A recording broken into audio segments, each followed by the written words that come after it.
Hello there and a very warm welcome to another edition of Channels Beam. I am Victor Matthias.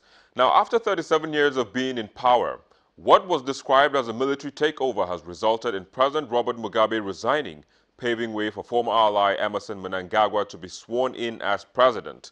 This is not the first time a long-serving leader will be ousted in Africa. Libya, Egypt, and Ivory Coast have also had leaders removed. But how have they fared after the removal? That and many other questions is what the show will address today. But let's first take a look at the trending topics in the past week.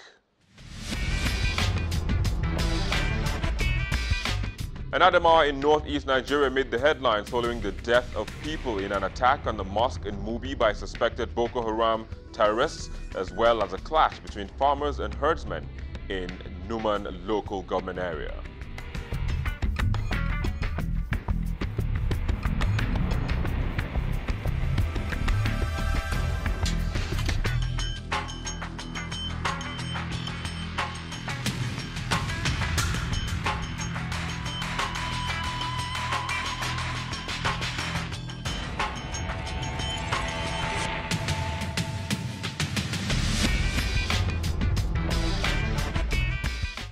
The announcement by former presidential candidate under the APC, Atiku Abubakar, also got tweets tweeting.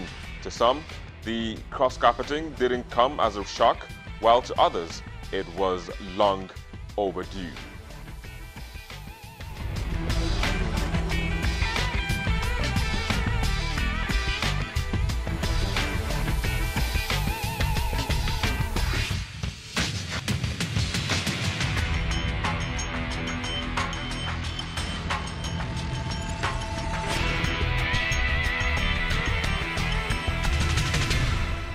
Well, there you go. Those were the trends, but we're now joined by Jermaine Sonwo-Olu, a public affairs analyst from London, the UK, and a political scientist, Olumuyiwa Amao, who joins us from Dunedin in New Zealand. Thank you for joining us.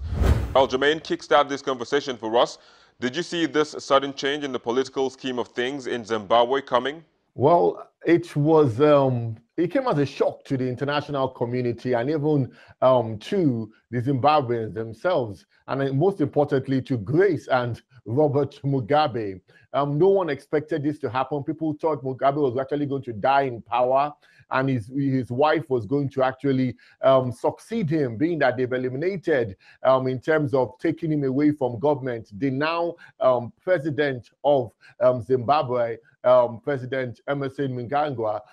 So that's what actually people thought. They thought he had gone, so it was going to be a fairy tale, so to say, experience for the Mugabes and the Mugabe dynasty. It came as a shock. The 93-year-old man went for an evening nap, and by the time his wife got back and he woke up in the morning, he realized that there was a coup that a quote and unquote a military takeover or coup, as you like to call it, that has happened. But this incident shows that once it's time to go, it's time to go, and also shows that the power of the people will always prevail against the power of the dictator or the person that is trying to rule the people of a nation. It has happened so many times in the African countries. I just want to take a few departure from what my friend said. It wasn't the people who ousted Mugabe. Ordinary Zimbabweans are tried for 37 years, or nearly 38 years.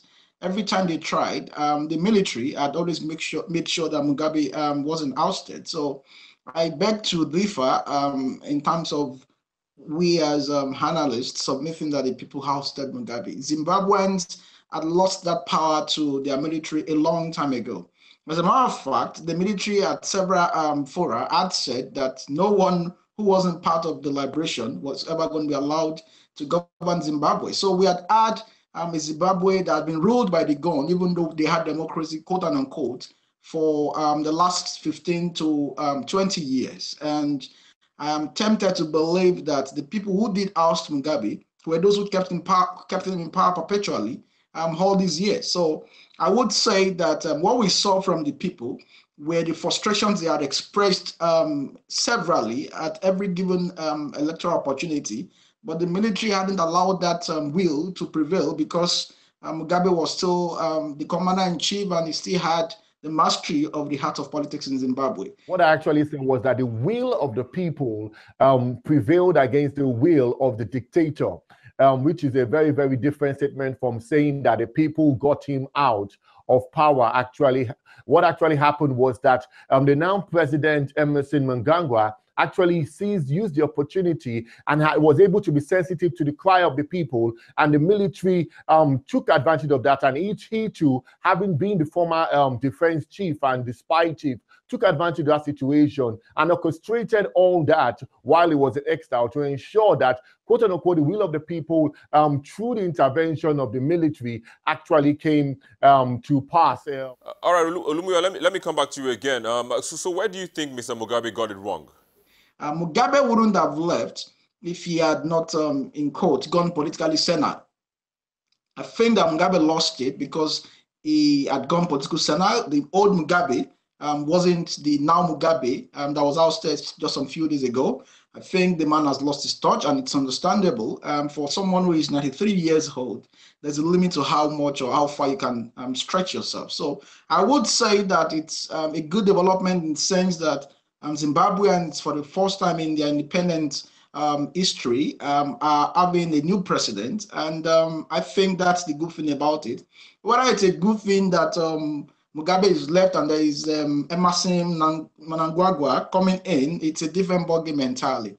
But on the overall, change is always a good thing. So as a political scientist, I will argue that there's good news for Zimbabweans and there's a new leader.